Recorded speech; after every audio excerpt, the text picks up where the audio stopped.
तो हम लोग ये इस कॉन्वर्जेशन के थ्रू या इस कॉन्वर्जेशन के दौरान I can also brew a cup of coffee. सुबह सुबह का मॉर्निंग रिचुअल है। तो जो कॉफ़ी आज हम यहाँ ब्रू करने वाले हैं ये एरोप्रेस मेथड से ब्रू करी जाएगी। एरोप्रेस जो कॉफ़ी ब्रूइंग का मेथड है ये एक प्रेशर बेस्ड मैकेनिज्म मेथड है जिसमें ग्राउंडेड कॉफ़ी बीन्स जो हैं वो इसमें डाली जाती हैं। जो ये फनल शेप्ड एक ही इक्विपमेंट है। तो एक अच्छी कॉफ़ी बनाने का जो तरीका है उस तरीके को तो कोई डिफाइन नहीं कर सकता कि वो कितना होगा या क्या मेजरमेंट्स होंगी या क्या उसके प्रोपोर्शंस होंगे।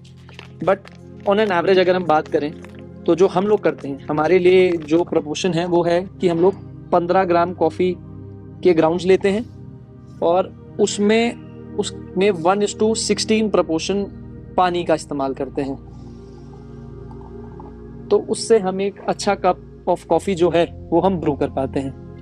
अब जो ये एरोप्रेस का जो मेथड है इसमें बहुत ज़रूरी है कि कॉफ़ी को एक्सट्रैक्ट करने के लिए इसे ऐसे इसको किसी भी आप फॉर्म में किसी भी शेप में इसे रिंस कर सकें कि जो कॉफ़ी है उसका एक्सट्रैक्शन ज़्यादा हो और एक अच्छा और well balanced brood cup of coffee हम लोग बना सकें। कॉफ़ी एक बहुत इम्पॉर्टेंट पार्ट रहा है हमारे जीवन का।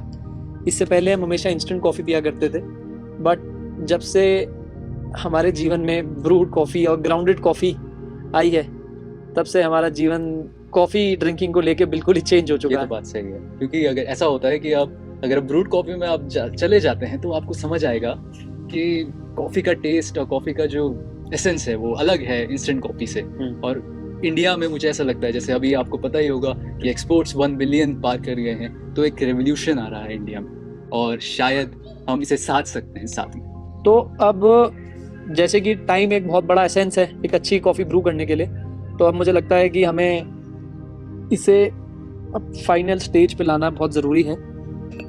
तो जो ये मेथड होता है इसे इन्वर्जन मेथड कहते हैं क्योंकि हमारे पास क्लोजर लिड तो है नहीं कि सारा लिक्विड जो है वो स्टे करता, तो इसको सक्शन क्रिएट करके हम इसे इन्वर्ट करके बनाते हैं। तो अब इन्हें इसे वापस ठीक कर दिया है तो अब कॉफ़ी का ब्रूइंग प्रोसेस ख़त्म हो रहा है। जब हम एस्टेट पे थे कुछ समय पहले तो हमने एक चीज़ देखा था कि जो लोग कॉफ़ी से जुड़े हुए थे, जो लोग बिजनेस कर रहे थे या काम कर रहे, कुछ भी कह लीजिए अब सच, उनमें एक पैशन था। उनको उनके जीवन को ये मीनिंग देता था कॉफ़ी का।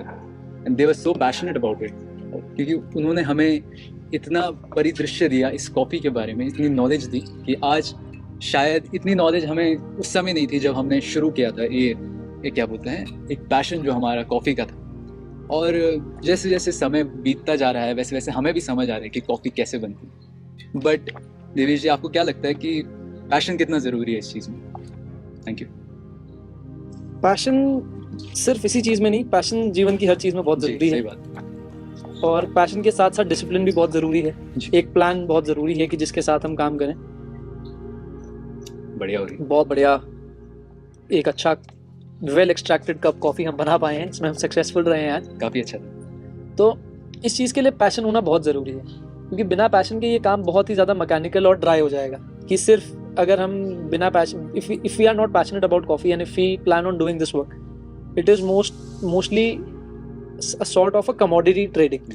ये कॉफ़ी एक कमोडिटी है तो अब चाहे हम उसे रॉ फॉर्म में ट्रेड करें या हम उसे रोस्ट करके प्रोसेस फॉर्म में ट्रेड करें तो वो एक ट्रेड हो जाएगा। बट जब हम इस चीज़ के लिए पैशनेट हैं और हमें ये हमारे जीवन में एक वैल्यू ऐड करता है, हमें डेली सुबह उठकर we look forward to brewing coffee और we look forward to doing this thing with passion, तो वो एक हमारे जीवन को एक अलग ही एंगल प्रोवाइड करता है।